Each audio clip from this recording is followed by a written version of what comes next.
Guru, Ashe Boya, Ashe Boshish.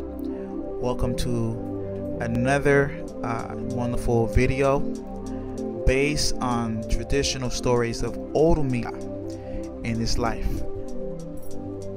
based on the Odus of the local Mi tradition, which has a lot of different stories, perspectives, and is structured in a sequential order. It's wonderful to review this information. I begin by saying that one who is not familiar with the sacred Afro-Caribbean traditional belief systems of IFA must at one point display admiration, fascination in finding in this sacred text a mystical world that is fused with both historical and legendary accounts. It speaks of both the possible and impossible, at least to what our physical human senses can perceive. And without a doubt, someone who has an invested interest in learning this tradition should read every single page. If one deserves to know it in its totality, the adventures, the alliances, and multiple resources that Oromila applied to achieve and establish the culture of Ifa in the Yoruba Empire. Before we journey further into the mysteries, we must understand that Ifa is the god who presides the sacred oracle and divinatory system, which is known by the name of Ifa. And among the popular traditional views of Nigerians, Ifa is from the north in a land known as Nupe, or perhaps from a more distant land. All commonly agree that it is native of the sacred holy city, Ile-Ife, in which the first ancient school of divinatory arts trained and prepared the first 16 apostles, whose names are the 16 main Odus the Ifa priests used to bless and protect humanity. In the first book of this collection, Ifa and the Creation, published in 1997, touches bases with subjects related to the birth and development of humanity in relationship with this philosophy, and it speaks of how the culture expanded in diverse places of the Caribbeans and Latin America and Americas in general, of which some variations exist with respect to the ancient original African culture. This expansion was rooted by the African transatlantic slave trade, especially in the African regions of Benin, Yoruba, Dahomey, Togo, the Ivory Coast, the so-called Coast of Gold or Coast of the Slaves. These human lives separated from the land of their birth against their own will, they carry within sacred beliefs, rites, and a philosophy. These views were mixed with European views, and throughout the years, this gave birth to a synchronized view known as Regla de Osha, or some label it Santeria, and united with the traditional spirituality of Ifa. It gave birth to a complex religious path known as Osha Ifa. The subject matter is related to the migratory movements of Africans to the Americas, and the mythological popular Yoruba stories of these experiences are clearly explained in another sacred text known as the Son of Ifa. The most important question for non-initiates is, who is Oromila, and who were the Orishas? The Oshas and Orishas were in one point flesh and blood. In general, they were kings of the Yoruba city-states, whose founder was Oduduwa, the legendary father of the nation. These kings became deified as in the point of view of the pharaohs of ancient Kemet. From the era of the Yoruba city-states, we have legendary stories, and by generations these stories were passed down. These deified Orishas in their physical incarnations were known to dominate the forests of nature. The ability to control the atmosphere and release electrical charges was known to be an ability of Shango. The knowledge of the forest and all its healing properties was known as an ability of Osain.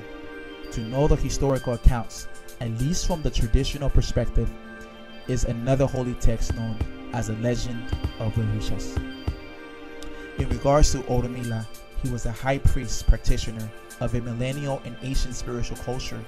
He was a man with arcane wisdom and ability, full of clairvoyance, divine inspiration, who arrived to the Yoruba nation after it was formed.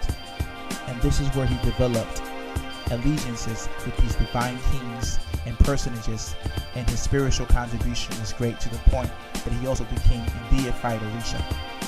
And Oromila became identified with the god of the Yoruba people known as Ifa, the god of the oracle, were mainly considered the same entity. Orula Ifa and the Orishas were given homage by the Yoruba people for centuries. The Orishas arrived to the New World through the minds of the initiates who crowned them in their heads.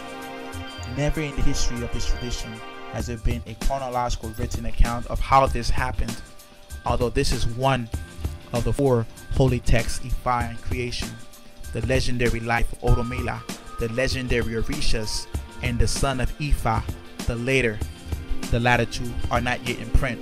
It is still under the oral traditions of our lineage, but it is in the process of being written.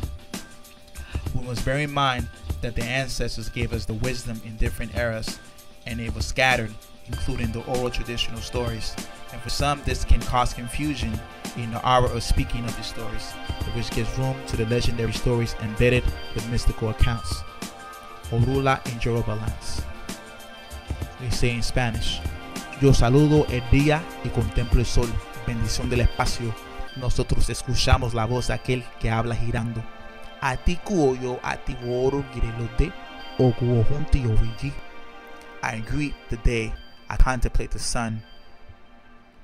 Bless the space, we who hear the voice of he who speaks through vibrations. In the land of the Hausa, Oromila and his 4 disciples left Kemet, guided by Elegua, knower of all the paths. The high priests were lamenting because in Kemet, the loved ones, family and friends they had to leave behind.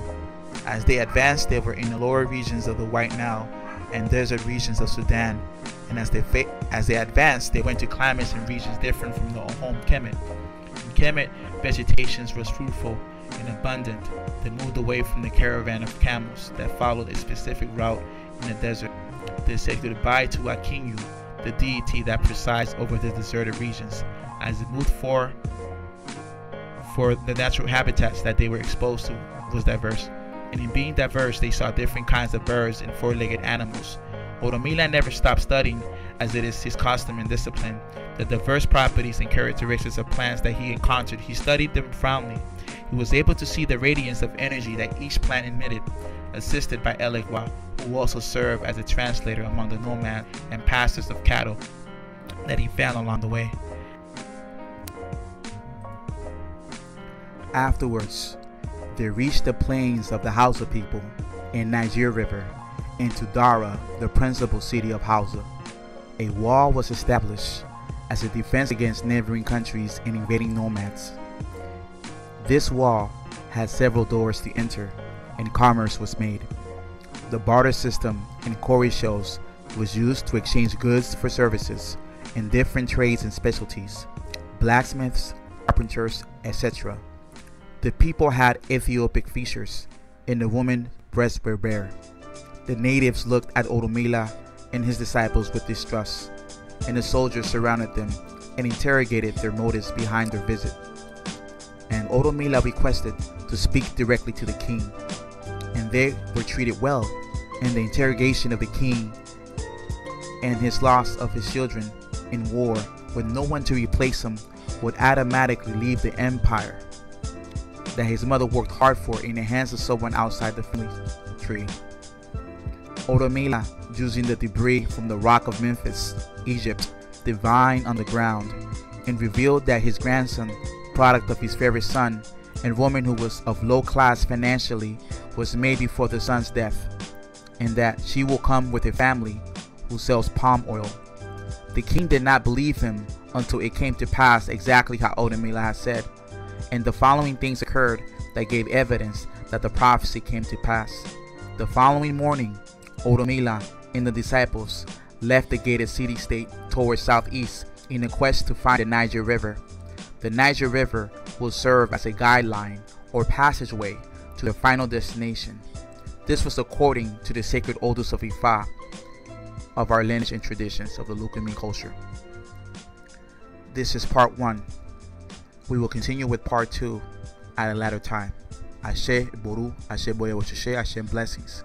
Keep in mind that our traditional lineage has a lot of influences from different parts of Africa, different parts of the world, and this is our Lukumi Osha tradition. Aworomila, Ofungano Ifama. Hashem blessings.